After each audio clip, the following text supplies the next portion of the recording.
Eu achei quando você falou comigo que a gente ia cantar Jesus Cristo mudou meu viver. Aí era essa.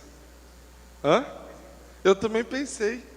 Aí eu falei, ué, trocamos? Isso que a gente canta no final. Pode ser?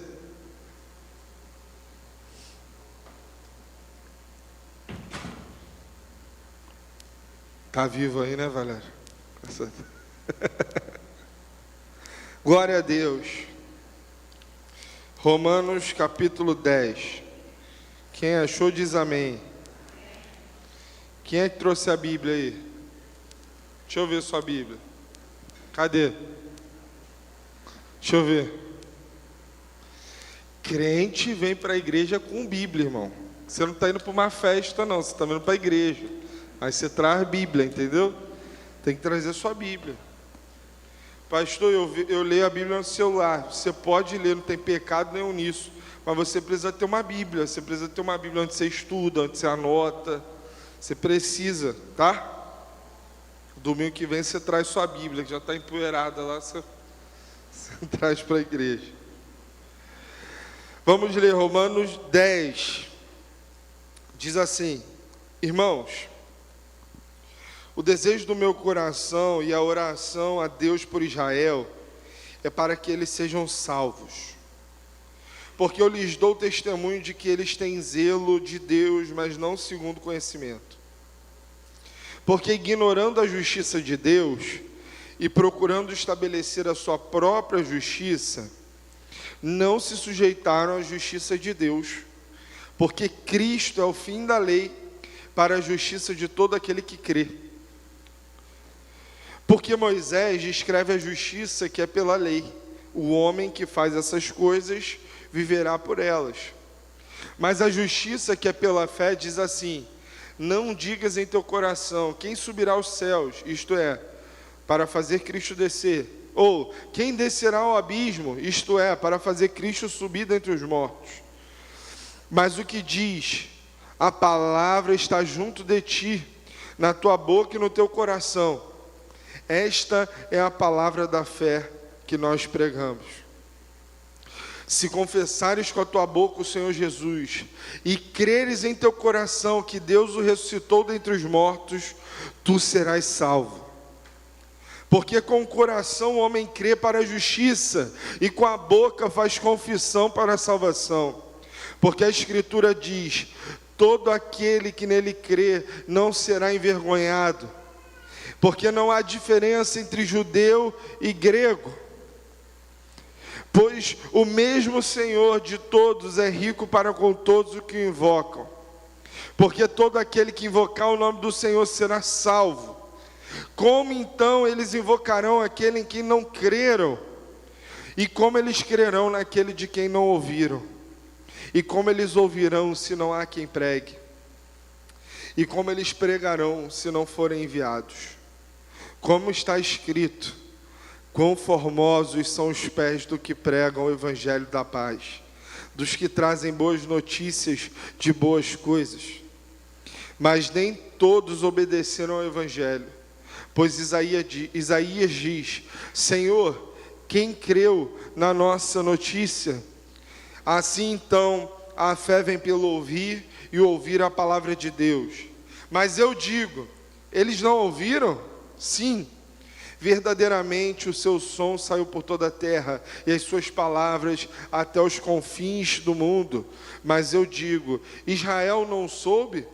Primeiramente diz Moisés: vou provocá-los com ciúmes com aqueles que não são povo, e com a nação insensata vos provocarei a ira. Mas Isaías é muito corajoso e diz: eu fui achado pelos que não me buscavam, fui manifestado aos que não perguntavam por mim. Mas para Israel ele diz: todo dia estendi as minhas mãos para um povo desobediente e contradizente. Vamos orar? Feche seus olhos. Senhor, muito obrigado por essa noite, pela bênção de estarmos na Tua casa. Nós estamos aqui com o coração aberto e nós desejamos receber do Senhor, porque a verdade é que, se não nos for dado algo do céu, não teremos nada, Senhor, para comer nessa noite. Senhor, nós não nos apoiamos na sabedoria humana, nós não nos apoiamos, Senhor, na sabedoria natural, mas nós confiamos no Teu Espírito que revela a Tua vontade a nós. Nós confiamos no Teu Espírito, que é aquele que convence o homem do pecado, da justiça, do juízo, que é aquele que coloca tudo no lugar, que é aquele que abre o nosso coração, a nossa mente e coloca Jesus lá dentro. Que o Teu Espírito possa ficar à vontade no nosso meio e fazer aquilo que está no Teu coração. Nós oramos assim, no nome poderoso do Teu amado Filho Jesus. Amém. Bom, todo mundo aqui quer ser salvo. Todo mundo tem um desejo de ser salvo. Todo mundo quer viver a salvação, todo mundo quer experimentar isso na sua vida, ter a vida eterna, ter a certeza que você está no caminho do Senhor, que o caminho que você está vivendo vai te levar até Jesus de forma plena, sentir paz com Deus, né? Todo mundo quer ter uma família bacana, uns filhos bem criados, né? Uma família organizada. Todo mundo quer bênção e bênção para sempre. Mas a pergunta que a gente precisa fazer nessa noite é: como eu vou saber quem é salvo de verdade? Como é que eu respondo isso? Quem que é salvo mesmo? O discurso do apóstolo Paulo aqui, ele é muito pesado, porque o apóstolo Paulo está confrontando os judeus nesse momento, dizendo assim: olha, vocês acreditam que só porque vocês são judeus, vocês estão salvos? A gente pode contextualizar e dizer assim: ó, você acha que só porque você é evangélico, você está salvo? Você acha que só porque você é católico está tudo resolvido? Você acha que porque você é espírita está tudo resolvido? Você acha que porque você é muçulmano está tudo resolvido? Tem gente que bota umas pedrinhas na sua casa e fala assim: não, isso aqui limpa o ambiente. Tem gente que bota uma figa na sua casa, bota uma planta tal e vai achando que isso resolve tudo. Mas a pergunta que nós devemos fazer é: quem é que está salvo? Para que você possa ter a certeza no teu coração, ter essa experiência de viver com o Senhor, de saber que o Senhor mudou a sua vida. E o apóstolo Paulo, ele fala aqui com os judeus, nesse capítulo 10 de Romanos, e ele mostra as atitudes que um salvo deve ter. No final dessa mensagem, você vai ter a oportunidade de saber se você está condizente com cada uma dessas coisas aqui que nós vamos falar nessa noite. Então vamos lá. Quais são as atitudes que um salvo tem que ter na sua vida? Primeira coisa, ele não confia que o temor é suficiente para a salvação. Ele não confia que o temor é suficiente para a salvação. O versículo 2 diz assim, ó: porque eu lhes dou testemunho de que eles aqui são judeus, de que os judeus têm zelo de Deus, mas não segundo o conhecimento. Paulo está dizendo aqui que é possível você ter medo e não ter admiração. Por exemplo, tem gente que passa sem querer, está andando na rua, esbarra num despacho que está na rua, a pessoa passa ali, esbarra, a pessoa fica desesperada e fala assim: meu Deus, eu preciso procurar uma igreja para eu me benzer, para eu ficar livre disso, que alguma coisa vai acontecer comigo de errado. A pessoa, ela tem medo, não admiração. Você está entendendo? Por exemplo, você já deve ter conhecido algum senhor uma pessoa mais idosa, uma senhora que é mais idoso, mais idosa, que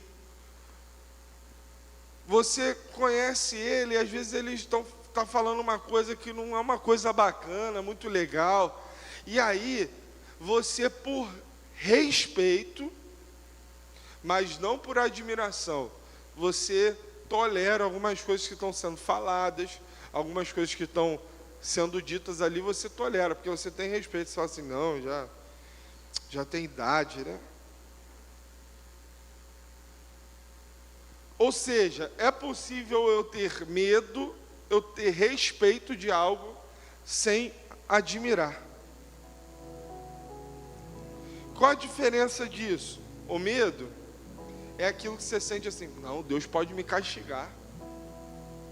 Se eu fizer isso aqui, Deus pode me castigar. A admiração já é assim, esse Deus é tão grandioso, esse Deus é tão maravilhoso, Ele mudou a minha vida, Ele mudou a minha história. Eu não era nem para estar aqui mais, mas aí Deus veio, interviu na minha vida, mudou tudo. Eu sou um milagre, eu estou aqui, eu amo esse Deus, eu não quero viver para desagradá-lo. É diferente, você está entendendo? O medo da admiração. Os pais de antigamente, hoje em dia está mais tranquilo isso, mas antigamente as crianças apanhavam muito, né, gente? Você apanhou muito na sua infância? Apanhou? A criança não obedecia porque ela estava respeitando, não, é porque ela sabia que ia dar ruim para ela. Mas também tinha aquelas crianças que o pai e a mãe só olhavam, né, assim? Só olhavam e tudo, ele já sabia tudo que estava sendo dito por um olhar. Qual é a segunda atitude de um salvo? Ele não confia em seus critérios de justiça para a salvação. Ele não confia nos seus próprios critérios de justiça e fé para a salvação. O versículo 3 diz assim, ó: porque, ignorando a justiça de Deus e procurando estabelecer a sua própria justiça, não se sujeitaram à justiça de Deus. Tem gente que faz a sua própria justiça. A pessoa fala assim, eu não admito isso. Isso aqui eu não admito. Isso aqui eu não tolero. Aí você pergunta assim, ô fulano, mas e o que a palavra de Deus diz? Não, mas isso aí para mim não importa, eu estou dizendo o que eu acho. Eu não admito, isso aqui eu admito, isso aqui eu não admito. Geralmente, nós somos muito misericordiosos com os nossos erros e somos bem pesados com a falha alheia. Geralmente esse critério de dizer que a gente admite ou não admite algo é com o outro, porque com a gente tem mais misericórdia. Preste atenção. Os judeus, qual era a justiça para os judeus? Para o judeu, a justiça, irmão, era o cumprimento da lei de Moisés. Mas a lei de Moisés, ela não se resume nos 10 mandamentos, você sabia disso? A lei de Moisés é uma série de leis que eles tinham que cumprir. Por exemplo, uma coisa que é uma coisa bem notória é o sábado. O sábado, um judeu, ele não podia fazer nada, né? Ele não pode fazer nenhum esforço, nada disso. Aí tinha uns judeus que davam um jeitinho brasileiro, aí eles pegavam um gentio. O que é um gentio? Alguém que não é judeu. E botava lá para cozinhar, porque nem acender fogo no sábado eles poderiam. Aí, inclusive, até os dias de hoje, existem judeus ortodoxos que fazem isso. Por exemplo, eu tive a oportunidade de ir a Israel uma vez, e no sábado, o elevador funciona automaticamente. Ele vai parando em cada andar, para o judeu não precisar ter o esforço de apertar um botãozinho ali. Ou seja, eles são muito fiéis ao que eles creem. Isso é admirável, eles têm fidelidade àquilo que eles creem, mas isso não garante a salvação. Uma outra questão interessante é a carne de porco. Um judeu não come carne de porco. Eu ouvi uma história de que o imperador pegou um judeu e falou para ele assim: ou você come a carne de porco ou você vai morrer. E aí os amigos dele falaram com ele assim: não, deixa eu te falar, nós botamos no lugar da carne de porco, a gente bota uma carne de boi ou de cordeiro, não lembro qual foi a sugestão, e você come no lugar. E ele disse assim: eu prefiro morrer do que alguém achar que eu comi uma carne de porco. E foi o que ele fez. Ele morreu, mas não comeu a carne de porco. São pessoas fiéis ao que elas acreditam, irmãos, e infelizmente tem gente que está na igreja e diz que acredita na palavra de Deus, mas não cumpre essas coisas. A salvação, ela não vem pelo cumprimento da lei. E aí, o apóstolo Paulo confronta esses irmãos e diz assim para eles lá no versículo 4, com os judeus, diz assim, ó: porque Cristo é o fim da lei para a justiça de todo aquele que crê. Paulo está dizendo assim, ó, você tem que parar de ver Deus como um juiz e olhar para Ele como um pai. Com o seu pai, pastor, mas meu pai não foi assim. Não, irmão, eu estou falando no comum. Com o seu pai você não precisa fazer coisas para impressioná-lo, ele já te ama.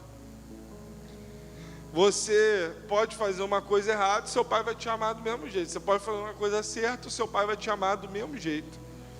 Porque é o seu pai. Jesus veio à terra para trazer essa mensagem que o ser humano não precisava mais ter esse peso de tentar satisfazer a Deus. Por quê? Porque humanamente falando, nenhum ser humano conseguiria cumprir aquela lei perfeitamente. Só um homem cumpriu a lei perfeitamente, que foi Jesus. Então, a salvação não é algo que nós conquistamos. A salvação é algo que nós recebemos.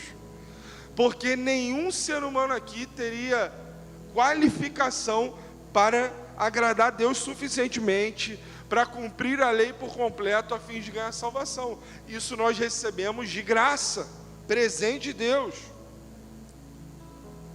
E é por causa de Jesus que nós temos acesso a Deus, não através dos nossos critérios de justiça, de fé, mas através de Jesus. Em terceiro lugar, a atitude de alguém salvo. Ele não confia em ter a palavra de Deus somente na mente para a salvação. Tem muita gente que sabe a Bíblia de cor, você sabia disso? Tem gente que sabe a Bíblia, irmão, de cabeça, ele sabe recitar versículos assim, numa facilidade. E a pessoa pode dizer assim, não, eu sou salvo, porque eu conheço a palavra. Eu só não sou da igreja, mas eu conheço a palavra. Às vezes você está na rua, você vai evangelizar alguém, e a pessoa começa a tirar onda com você, que ela sabe mais de Bíblia que você.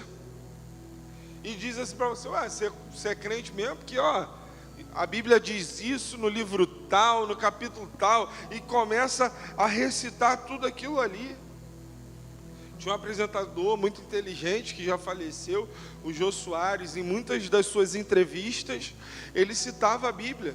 Ele citava que conhecia ali, parecia que ele conhecia a Bíblia. O que eu não sei é quantas dessas pessoas conhecem a palavra de Deus, mas não conhecem o Deus da palavra. Aprenderam a decorar versículos, mas não conhecem o Deus que se revela através da palavra. A pergunta em questão está lá no versículo 8, diz assim, mas o que diz? A palavra está junto de ti, na tua boca e no teu coração.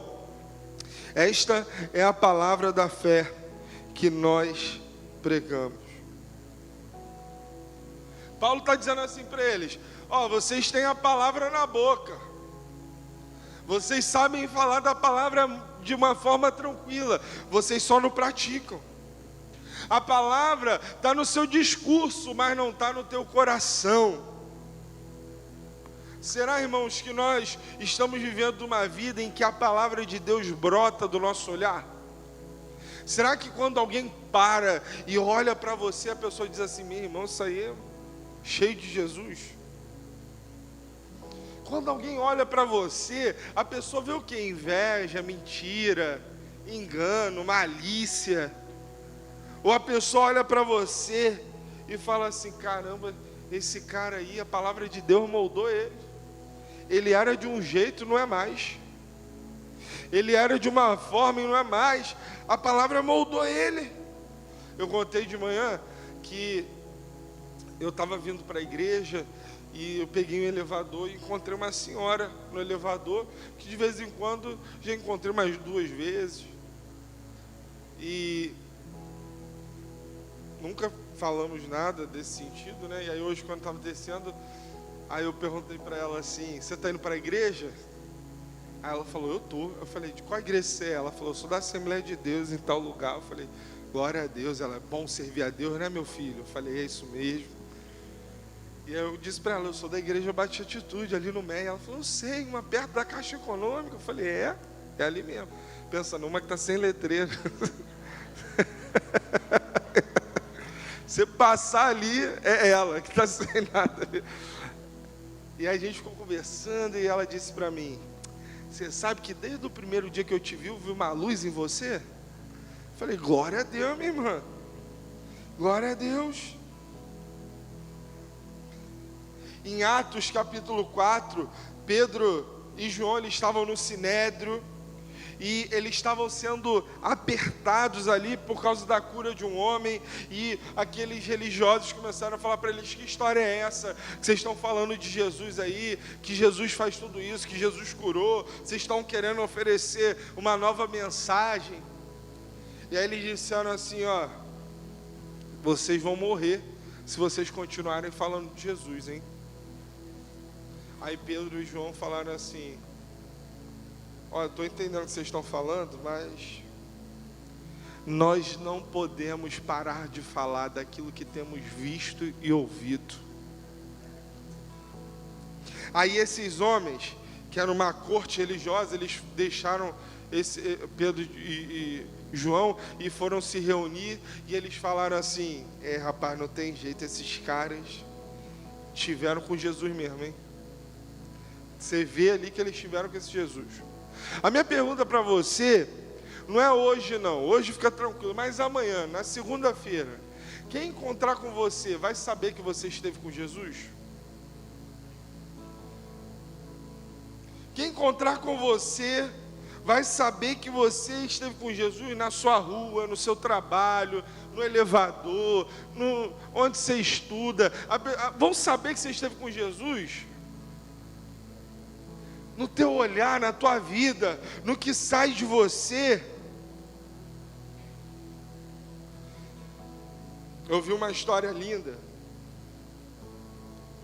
de um homem que ele era um missionário muçulmano. Ele tinha o objetivo de levar aquilo que ele acreditava aos cristãos.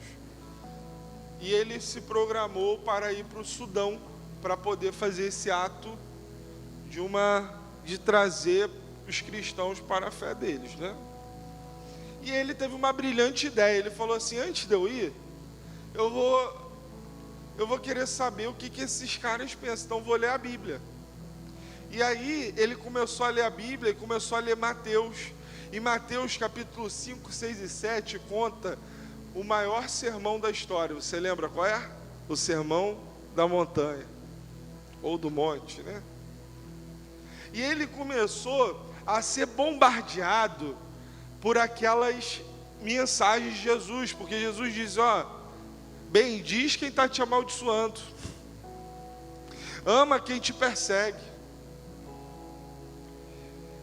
Ele começou a ficar meio em crise, porque ele falou assim: rapaz, eu fui ensinado a repelir meus inimigos, E aí ele aceitou Jesus. E aí ele chegou para o pai dele e falou assim: pai, eu descobri quem é o filho de Alá. Aí o pai dele falou: quem é? Ele falou: Jesus. Aí foi expulso de casa. Aí ele se tornou um missionário.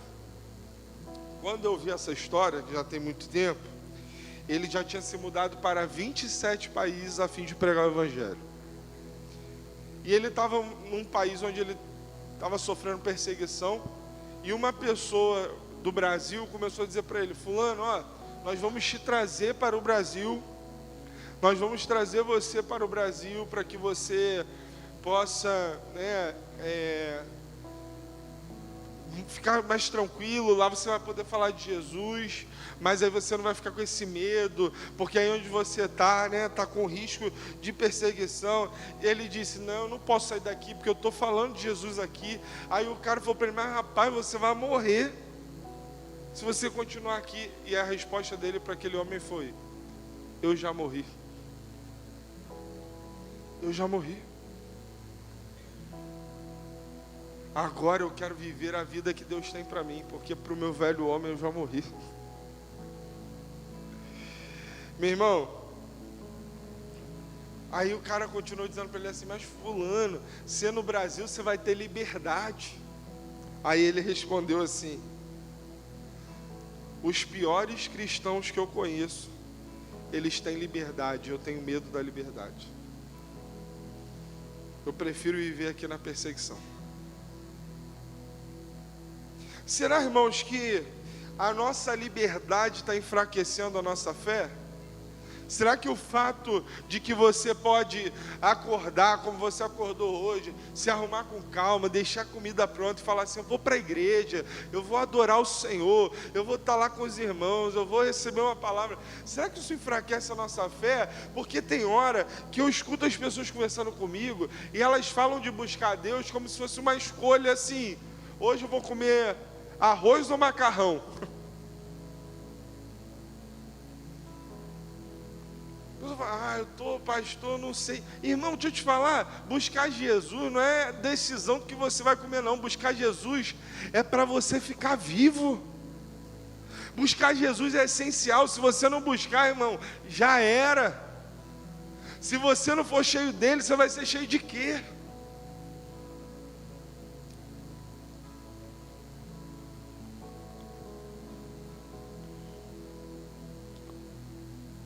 Em quarto lugar, qual a atitude de um salvo? Ele não confia em suas raízes religiosas. O versículo 12 diz assim, porque não há diferença entre judeu e grego, pois o mesmo Senhor de todos é rico para com todos os que o invocam. Ele não confia dizendo assim: não, eu nasci num lar evangélico, eu estou salvo. Eu nasci numa casa católica, eu estou salvo. Eu nasci num lar espírita, eu estou salvo. Eu nasci num lar muçulmano, eu estou salvo. Não, irmão, ele entende que cada um dará conta de si mesmo para Deus. Pastor, não estou firme com Deus não, mas minha mãe ora por mim. Irmão, a oração da tua mãe não é capaz de salvar a tua alma. É você que tem que decidir. Você que tem que decidir. Até que ponto nós estamos confiando na tradição religiosa em que nós fomos criados? Nós precisamos ter experiências com Deus. Tem gente que confia nisso, naquilo que ele sabe, naquilo que ele foi criado, naquilo que ele aprendeu. Eu estava contando mais cedo que eu tinha pouco tempo de convertido. E eu estava querendo viver experiências com Deus, mais ousadas. E eu fiz um combinado com Deus. Eu falei: Deus, todas as vezes que alguém falar para mim que está sentindo alguma coisa, que está com algum tipo de doença, com alguma dor, eu vou parar e vou orar. Aí eu falei isso com Deus, Segui. Aí eu trabalhava. E aí estou fazendo as minhas coisas, e aí para uma moça do trabalho, do lado assim, fala: gente, eu estou com uma dor de cabeça. Aí eu pensando assim: Deus, eu não vou orar por isso não. Aí a pessoa continuava dizendo assim, mas é uma dor de cabeça que eu nunca senti antes. Aí eu pensando assim, Deus, na outra eu vou. E a pessoa com o rosto abatido, e aí subiu para a sala. Era uma moça, subiu para a sala dela. E eu fiquei ali. E aí você fica naquela guerra, né? Eu por dentro, eu sabia o que eu tinha que fazer. Eu falei, Senhor, como é que eu vou falar para a pessoa que você quer que eu ore pela sua dor? E eu fiquei naquela, teve uma hora que eu falei, então tá bom, Jesus, eu vou. Aí eu fui lá, abri a porta da sala da moça e falei assim, eu posso orar por você? Ela falou, pode. Eu orei, uma oração assim, de flash. Orei e saí rápido, porque eu não queria nem ver a resposta. Nem perguntei assim, você curou ou não. Eu já saí rápido, voltei. Aí, quando eu estava lá, deu uns minutinhos, ela desceu e falou, Dudu, o que você fez comigo? A dor passou. Eu falei para ela, eu não fiz nada, quem fez foi Jesus. Quem fez isso contigo foi Jesus. Você precisa ter experiências com o seu Deus. Você não pode viver minha avó, ela tinha muita fé naquilo, minha avó tinha muito... Irmão, você tem que desenvolver teu relacionamento com Deus. Pastor, deixa eu te falar, eu sou alguém muito religioso, assim, eu conheço muito, e eu sou alguém de muita fé. Irmão, muito respeito, quem disse que você é alguém de muita fé? Foi Deus que disse isso para você? Ou você que está se auto-intitulando como alguém cheio de fé? Pastor, eu sou uma pessoa muito boa, assim, eu faço bem para os outros. Quem que definiu quem que é bom, gente? Quem disse para você que você é bom? Quem foi que falou isso? Quando Jesus veio à terra, Ele inaugurou um novo tempo. E Ele falou do reino de Deus. E o reino de Deus, ele não é um lugar físico. O reino de Deus vive no nosso coração, irmão. E Ele disse para a gente, existe um novo estilo de vida. Foi isso que Jesus disse para a gente.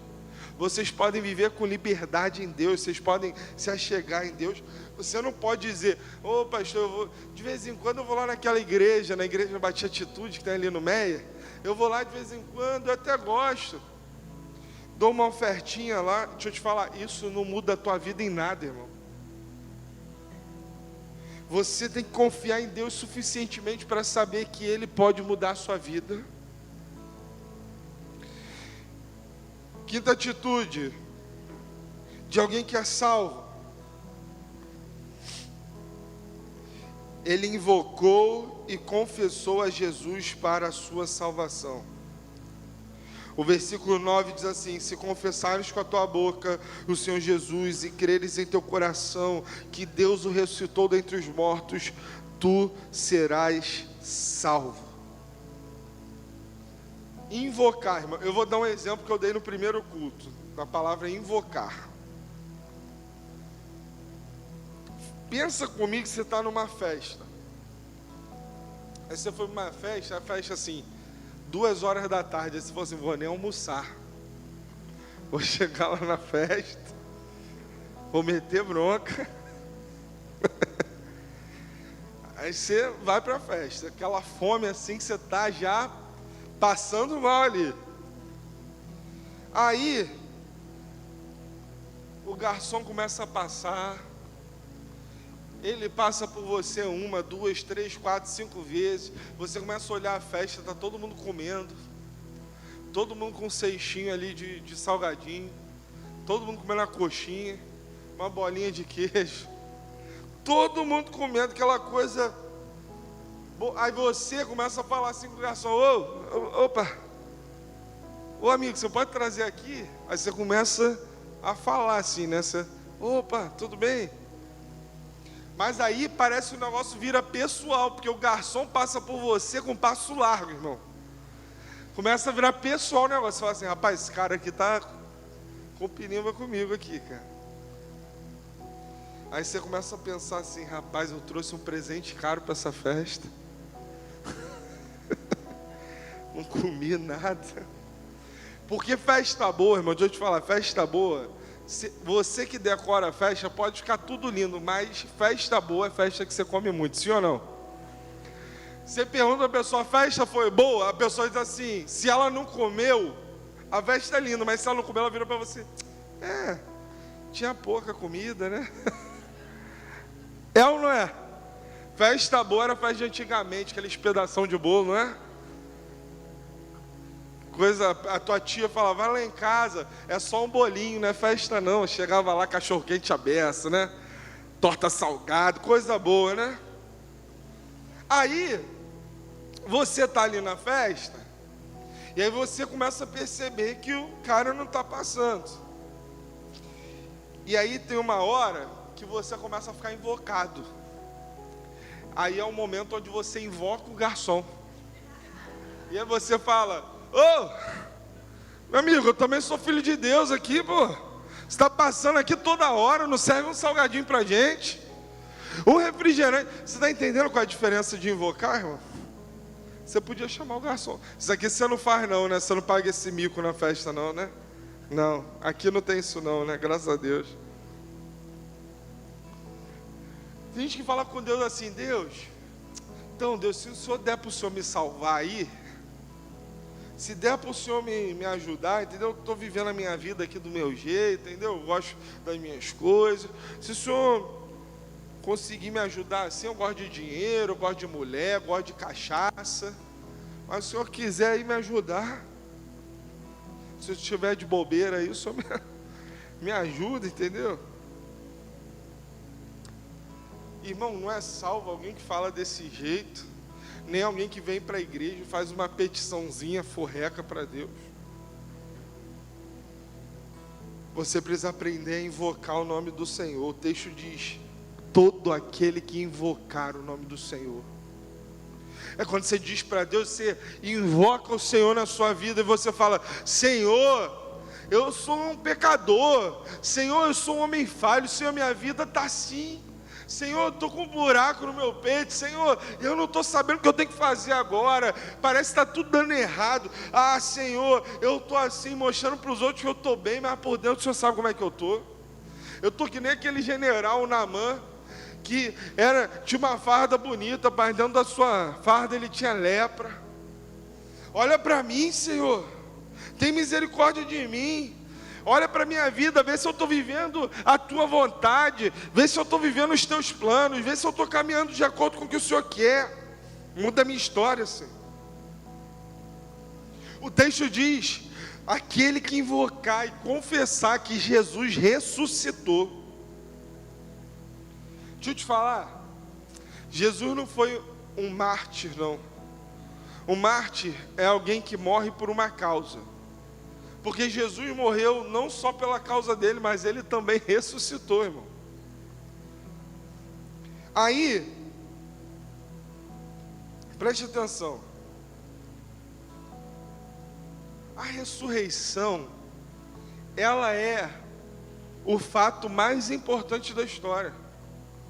Você chega lá em Israel e você tem a oportunidade no jardim do túmulo lá, e não tem comprovação se aquele lugar foi onde Jesus foi enterrado, não tem essa comprovação, mas só de você chegar ali, irmão, você vê naquela porta assim escrito, ele não está aqui, ele ressuscitou. Isso já te deixa, irmão, eu falei de manhã, você já entra, a tua cabeça já toca o Spotify naturalmente, a música do Sérgio Lopes, mas a cruz não conseguiu vencer o autor da minha vida. Aleluia, Cristo reviveu, entre nós vive outra vez. Novamente posso adorar, em espírito, em verdade, declarar de novo meu amor a Jesus, meu Rei, meu Salvador. Irmão, por que a ressurreição, irmão, ela é tão poderosa? Você sabe por quê? A ressurreição é tão poderosa?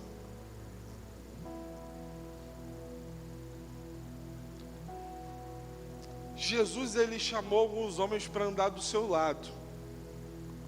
Agora vamos pensar um pouquinho com essa cabeça. Imagina você ficar andando do lado de um homem que está dizendo para você que ele é Deus. Aí você está andando do lado dele, você está confiando nele. Aí você viu que ele curou gente, que ele libertou gente, que ele mudou a vida de gente. Ele mudou sua vida também, mas você está ali. De repente aquele homem vai e morre.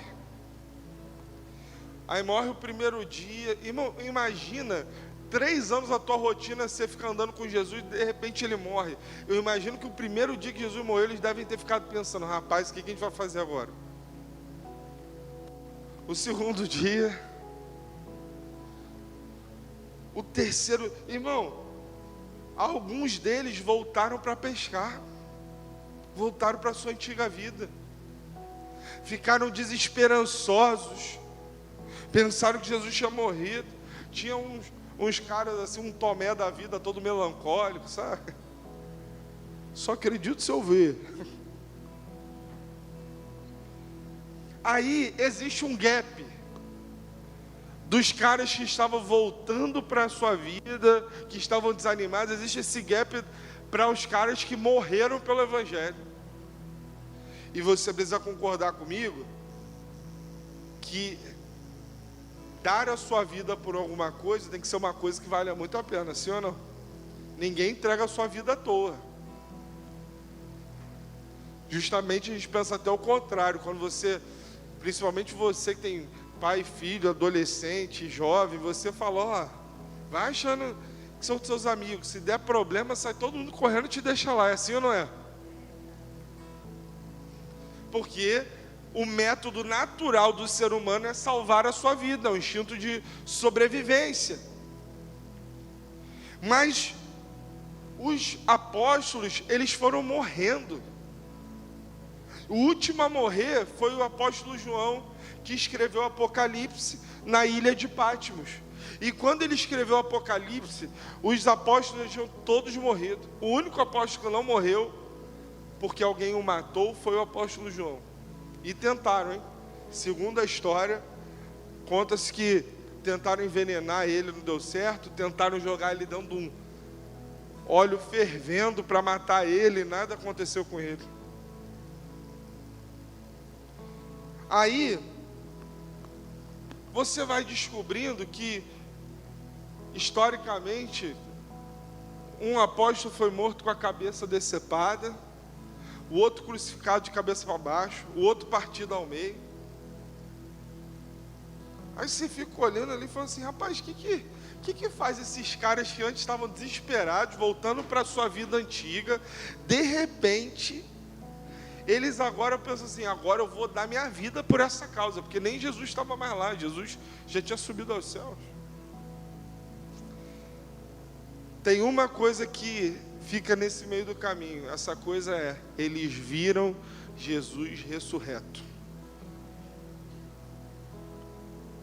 Eles viram a ressurreição ali nos seus olhos.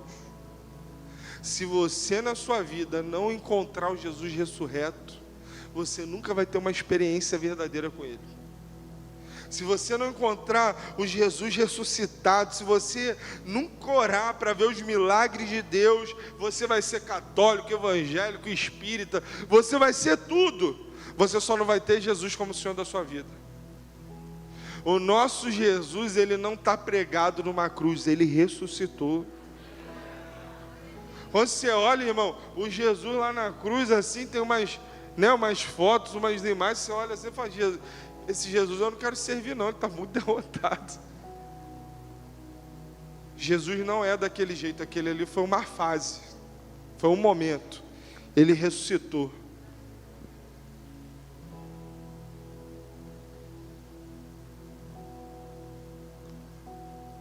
Eu quero concluir essa mensagem dizendo que aquele que é salvo, ele tem uma última atitude, diz o texto aqui. Ele proclama o Senhor da sua salvação. O versículo 14 diz: como então eles invocarão aqueles em quem não creram? E como crerão naquele de quem não ouviram? E como ouvirão se não há quem pregue? Como pregarão se não forem enviados? Como está escrito: quão formosos são os pés do que pregam o evangelho da paz. dos que trazem boas notícias de boas coisas. Os seus pés são pés da paz, irmão. Você está pregando o evangelho da paz. Onde você chegar, tem que chegar a paz de Jesus. Onde você chegar, onde você pisar, pastor, mas onde eu trabalho, eles só vivem em guerra, em discussão, pessoa presa em vício, na minha família. Onde você chegar, está chegando a paz de Jesus junto com você.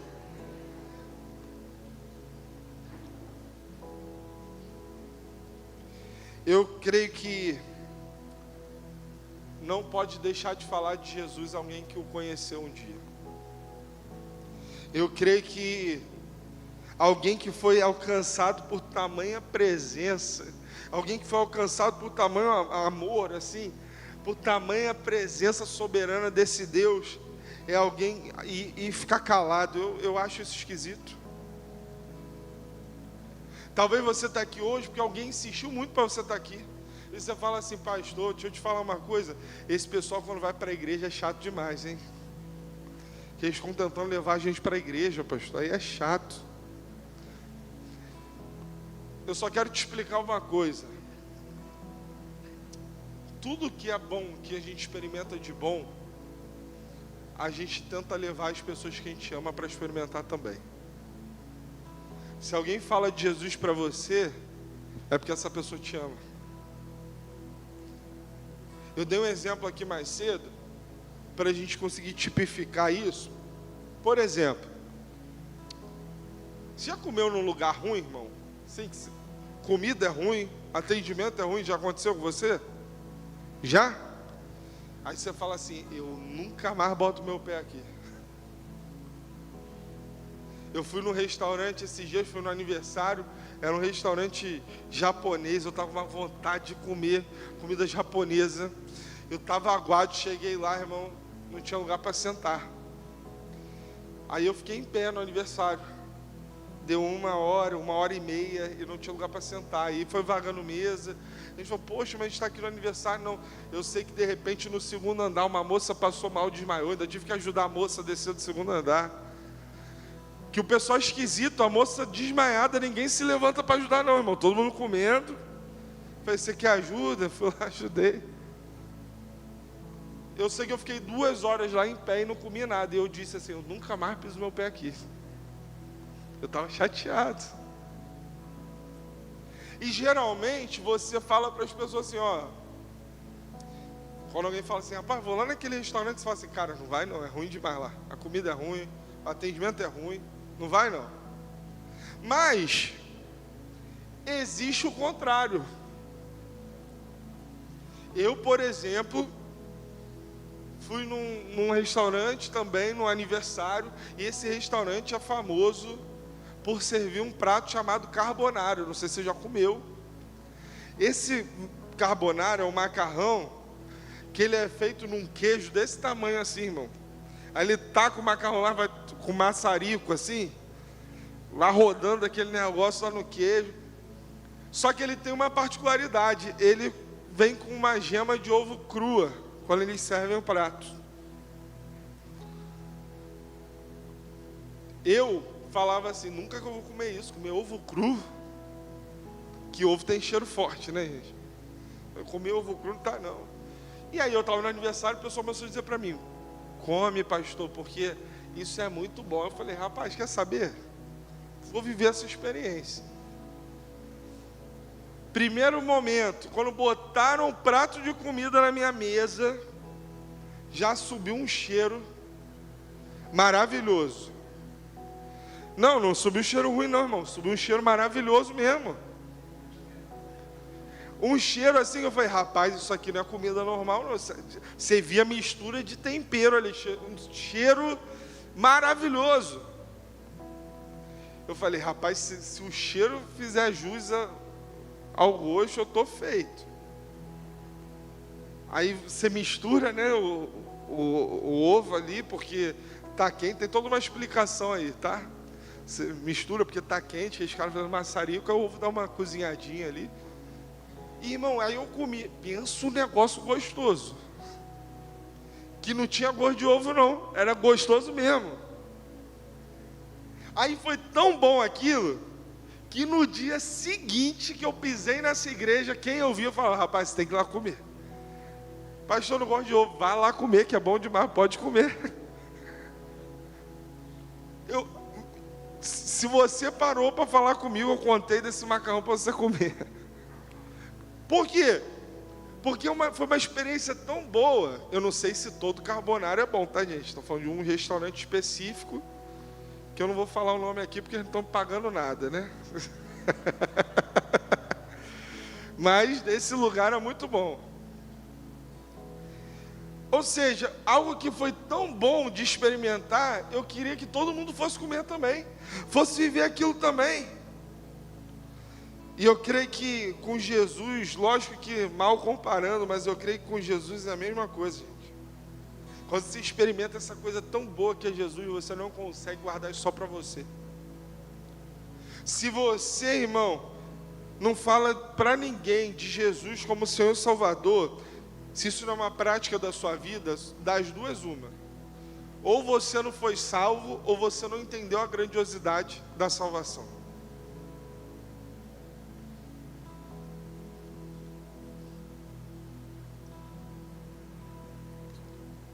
O versículo 21, para a gente concluir, diz assim, ó: mas para Israel ele diz: todo dia eu estendi as minhas mãos a um povo desobediente e contradizente.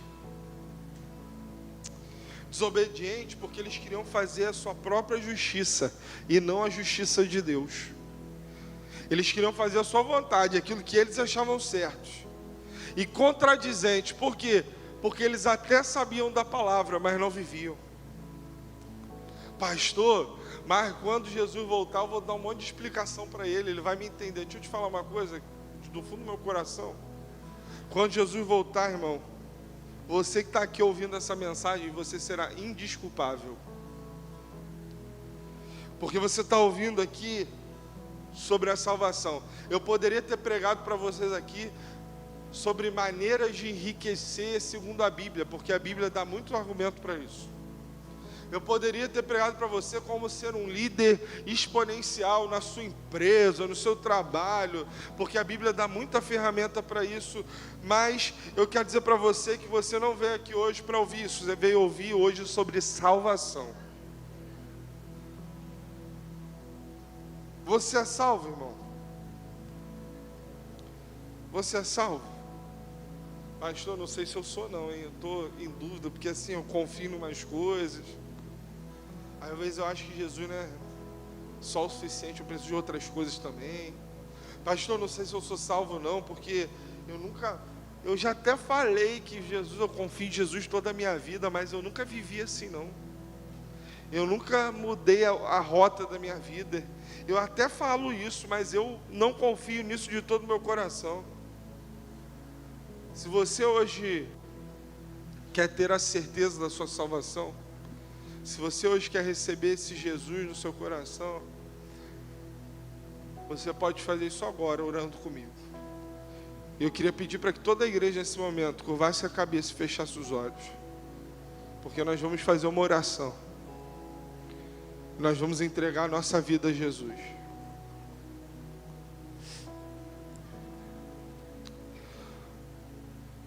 Eu quero que você repita comigo aí no seu coração. Ninguém precisa te ouvir não. Deixa só Deus escutar seu coração nesse momento. Você e Ele. Deixa Ele te ouvir agora. Eu quero que você fale comigo assim aí no seu coração. Esquece quem está do seu lado. Fala só com Ele agora. Diz assim: Senhor Jesus, nessa noite eu reconheço que o Senhor é o meu único e suficiente Salvador. Eu reconheço que eu preciso somente do Senhor. Eu reconheço que eu preciso te entregar o controle da minha vida, da minha história. Eu não quero mais caminhar segundo o meu próprio entendimento, mas eu quero caminhar segundo a tua vontade. Por isso, eu te entrego o controle da minha vida, da minha história, nas tuas mãos. Eu oro assim, crendo que o Senhor está comigo. No nome de Jesus.